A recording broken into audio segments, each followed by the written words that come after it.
Welcome to smart IAS classes in Lucknow. आज का हम लोगों का टॉपिक है मंत्री परिषद। हम लोगों ने राज्यपाल के बारे में पढ़ लिया, राज्य की कार्यपालिका में हम लोगों ने मुख्यमंत्री के बारे में पढ़ लिया।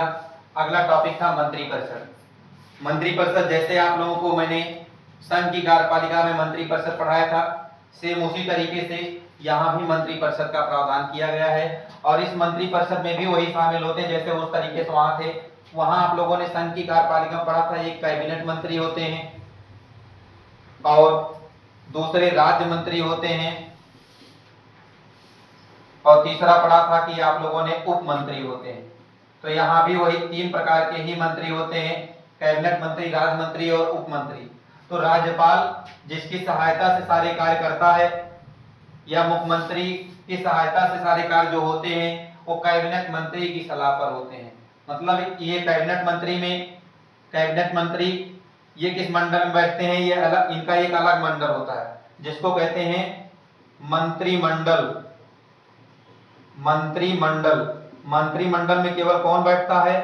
कैबिनेट रैंक के मंत्री ही बैठते हैं। मतलब जिसको रक्षा मंत्री, सड़क मंत्री, मतलब मुख्य पद जो दिए जाते हैं वो सारे मंत्री के पद कैबिनेट मंत्री के अंतर्गत आते हैं। और कैबिनेट मंत्री कहां पर बैठते हैं? मंत्रिमंडल बैठते हैं। जबकि राज्य मंत्री, उप मंत्री, ये सब समग्र रूप से क्या कहलाते हैं? मंत्री परिषद। और मंत्रिमंडल में केवल कौन शामिल होता है?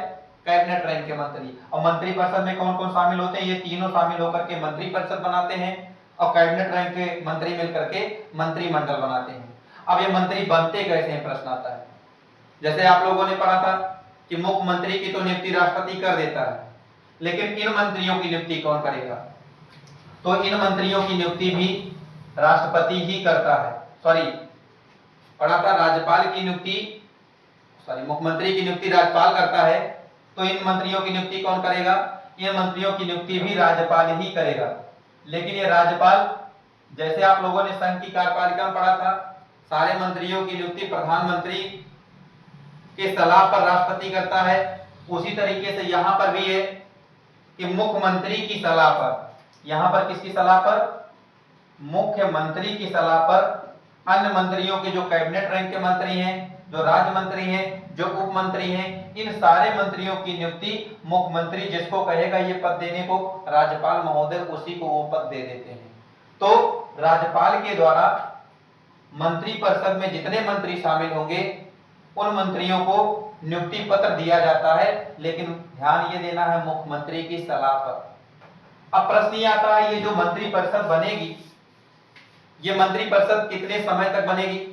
तो मंत्री परिषद सामान्य रूप से 5 साल के लिए ही कार्य करता है, क्योंकि जब मुख्यमंत्री 5 साल के लिए है तो इनको भी 5 साल का ही कार्यकाल दिया जाता है।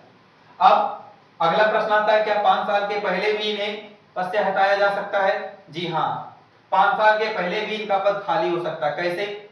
जैसे संघ की कार्यपालिका में पढ़े थे, अगर प्रधानमंत्री अपना पद, प्रधानमंत्री का पद किसी भी तरह से खाली हो जाए, चाहे वो मर जाए, चाहे वो अपना पद त्याग दे, चाहे वो बर्खास्ती उसको मिल जाए किसी भी तरह से, तो उसी तरीके से यहां पर भी किसी भी प्रकार से अगर मुख्यमंत्री का पद खाली होता है तो तुरंत उसकी मंत्री परिषद को भंग कर दी जाती है। मुख्यमंत्री की मंत्री परिषद तुरंत समाप्त हो जाएगी। अगला कंडीशन ये भी है, अब और मंत्री परिषद का भंग होगा। मंत्री परिषद भंग होने के लिए अगर मुख्यमंत्री सलाह दे दे राज्यपाल को कि भाई साहब मंत्री परिषद भंग कर दीजिए, तब भी राज्यपाल मंत्री परिषद को भंग कर सकता है। थर्ड कंडीशन क्या है? कहीं पर अगर राष्ट्रपति शासन लग जाए, राष्ट्रपति शासन मतलब किसी भी राज्य में अगर राष्ट्रपति शासन लग गया तो उस राज्य का मंत्री परिषद जो होगा, या राष्ट्रपति शासन लगने पर, अनुच्छेद 365 लगने पर भी मंत्री परिषद को भंग कर दिया जाता है। राष्ट्रपति शासन लगने पर भी मंत्री परिषद भंग हो जाती है। अब ये था मंत्री परिषद के बारे में कि मंत्री परिषद में शामिल कौन होता है और उसकी नियुक्ति कौन करता है, उसका कार्यकाल कितना होता है। लेकिन जो इस मंत्री परिषद में भी वास्तविक पावर जिसके पास है वो पद कौन सा है? कैबिनेट मंत्री। कैबिनेट मंत्री, ये कैबिनेट मंत्री ही सारे कार्यों का डिसीजन लेता है और यही बताता है मुख्यमंत्री को और मुख्यमंत्री ये सलाह देता है किसको? राज्यपाल को। तो मंत्रिपरिषद और राज्यपाल के बीच की कड़ी का काम कौन करता है? मुख्यमंत्री। यानी कि किसी भी मंत्री द्वारा या कैबिनेट रैंक के मंत्री द्वारा दी सलाह किसको देगा? मुख्यमंत्री को। मुख्यमंत्री किसको सलाह देगा? राज्यपाल को। तो इस प्रकार से ये कड़ी बन जाती है। तो वास्तविक प्रमुख कौन हुआ? मुख्यमंत्री। और कार्यकारी प्रमुख कौन हुआ? राज्यपाल। और जितने भी मंत्री परिषद में शामिल हैं इन सबका मत एक होना चाहिए, क्योंकि ऐसा माना जाता है कि ये लोग सामूहिक रूप से किसके प्रति उत्तरदायी होते हैं? जितने भी मंत्री हैं तो विधानसभा के प्रति उत्तरदायी होते हैं।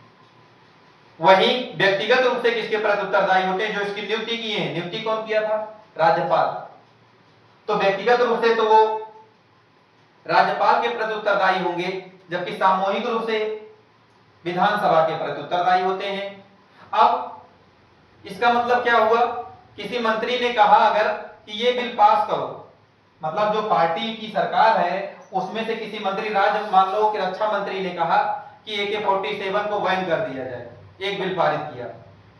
अब अगर इस पे उस पार्टी के सभी सदस्यों द्वारा सहमति नहीं मिलेगी, मान लो किसी भी वो पास नहीं हो पाया बिल, जबकि इन्हीं के पार्टी के किसी मेंबर ने ले आया है ये बिल, लेकिन वो पारित नहीं हो रहा है, तो वहां पर कंडीशन क्या होगा?